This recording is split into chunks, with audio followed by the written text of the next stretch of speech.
काल परवाई त्यांनी 2023चं एक नियुक्तीपत्र दिलं जे कधीच ठरलं नाही। त्या नियुक्तीपत्रात ते म्हणतात ते खाजगी सचिव आहे, त्याच्यात आउटवर्ड इनवर्ड नाही, ते बोगस पत्र आहे। आणि त्याच्यात ते म्हणतात माझा CS आहे, काय व्यवस्थापक आहे, माझा PA आहे, माझा खाजगी सचिव आहे। एकाच त्याच्या 3 पत्रामध्ये ते पत्रसुद्धा आज आम्ही रद्द केलेलं आहे की भंते तुम्हाला असा अधिकार नाही। आम्ही भंतेजींचा आदरणीय आहे, ते आजपर्यंत मान ठेवला, परंतु भंते सुरई ससाईमुळं हे बोलण्यास मी अत्यंत जबाबदारीने आणि गांभीर्यपूर्ण सांगतो। पवित्र दीक्षाभूमीचा विकास आणि आंबेडकर कॉलेजचं जे नाव होतं ते आज जे लयास मिळण्याचा सुरुवात झालेली आहे त्याला सर्वस्वी भंते आर्य नागार्जुन सुरई ससाई जबाबदार आहेत। हे अत्यंत जबाबदारीने आणि जबाबदारपणे मी बोलतो। आमच्याकडे तसे पत्र आहेत, त्यांनी जे वागले 2 वर्षात त्याबाबतचे आमच्याकडे पुरावे आहेत।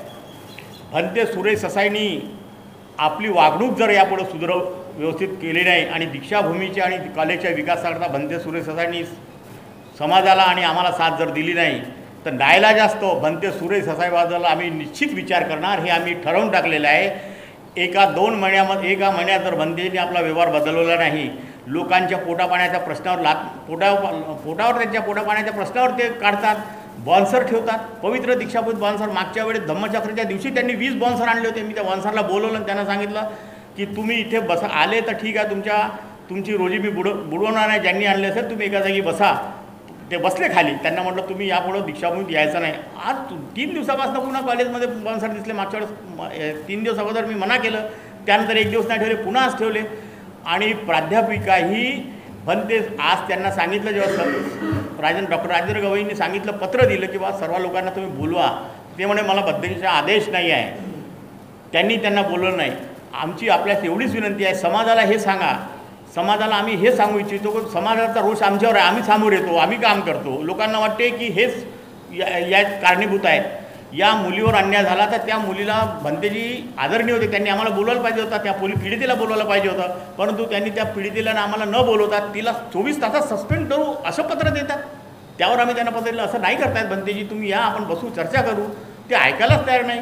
तर आमची एवढीच विनंती आहे, भंते सुरई ससाई आदरणीय आहे, कृपया त्यांनी आपला मान सन्मान ठेवा आणि दीक्षाभूमीचं अध्यक्षपद माना सन्मानानं भूषवावं, अन्यथा नाईलाज असतो भंते सुरई ससाईवर आम्ही अविश्वास आणणार।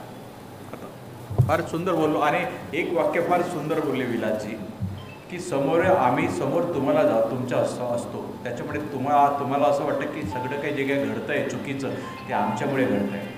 2 वर्षापासून परत रिपीट करतो कारण महत्त्वाचं वाक्य आहे।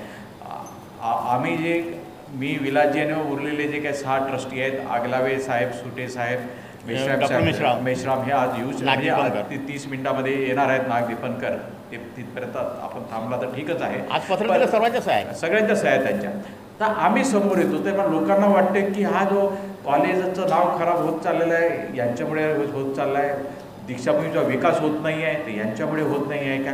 बिलकुल नाही आहे। 2 वर्षापासून आमच्यावरती आम्हाला चेक करण्याची, चेकवरती सही करण्याचा कोणालाच अधिकार नाही, एकाच व्यक्तीला अधिकार आहे, तो भंते नागार्जुन ससे सुराई। त्याच्यानंतर ज्या मागच्या अपॉइंटमेंट्स झाल्या त्या सगळ्या भंते ससे सुराई यांनीच इंटरव्ह्यू घेतली आणि त्यांनीच केलेल्या आहे। त्याचप्रमाणे विकासासाठी जो फंड आलेला आहे त्याच्यासाठी आम्ही वारंवार भंतेला सांगून की हा विकास करण्यासाठी तुम्ही लवकरात लवकर मीटिंग लावा, हे मीटिंग लावत नाही, 2 वर्षापासून मीटिंग लावत नाही आहे। हो, इंग्लिश लिटरेचरमध्ये गोल्ड मेडलिस्ट आहे, त्यांना ॲडमिशन हवी होती तिकडे, ह्याच्यासाठी तर 70 लाखची डिमांड करण्यात आली। तुम्ही त्यांना असं जर असेल तुम्ही त्यांना विचारा, मेंढेंना विचारा। बाबासाहेब आंबेडकर कॉलेजमध्ये सुद्धा 70 लाख रुपये घेऊन अपॉइंटमेंट दिल्या जातात का?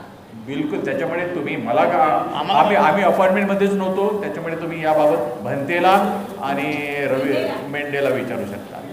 आणि सगळ्यात पहिले इंग्लिशचे प्राध्यापकाची इंटरव्ह्यू भंतेंनी घेतली, त्यांनी इंग्लिशमध्ये काय प्रश्न विचारले हे तुम्ही त्या भंतेलाच विचारा, किंवा हिंदीमध्ये त्यांनी काय प्रश्न विचारले हे तुम्ही त्या भंतेला विचारा। ब्रेकफास्ट ठेवला, ब्रेकफास्ट आहे ना।